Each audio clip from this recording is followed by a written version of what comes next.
Kada balita nationwide. Yan hong pamilya Diskaya, nagmamay-ari umano ng kabuang 80 sasakyan ayon sa isang senador. Pero ilan sa mga nasabing sasakyan hindi naman makita sa record ng LTO. Brigada Ann Cortez sa balita, i-brigada mo! Brigada! Live report!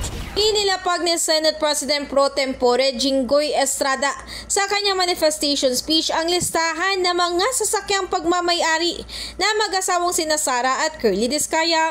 Aking nakalap na impormasyon, nasa 80 sasakyan ang pagmamay-ari na mag-asawang Diskaya at ng kanilang mga kumpanya.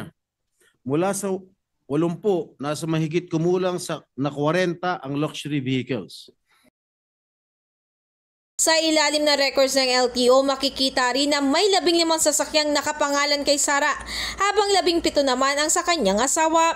Ang kanilang kumpanyang St. Gerard Construction ay meron naman 23 sasakyan, habang ang Alpha and Omega ay may 5 at ang Great Pacific Builders ay may 3.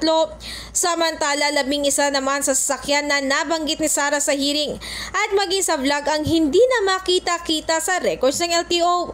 Ngunit maliban sa mga ito, nasa 6 naman ang pinaniniwala ang pagmamay-ari pa na mag-asawang Diskaya. Kaugnay nga ng impormasyong ito, sinabi ni Estrada na talaga namang nakakagalit na malaman ito. In the heart of changing lives, ako si Brigada Ann Cortez ng 105.1 Brigada News FM Manila, the Music News Authority. Ang bahaging ito ay hatid sa atin ng Maxan Mangosteen Santon Coffee. Max Healthy, Max Sarap.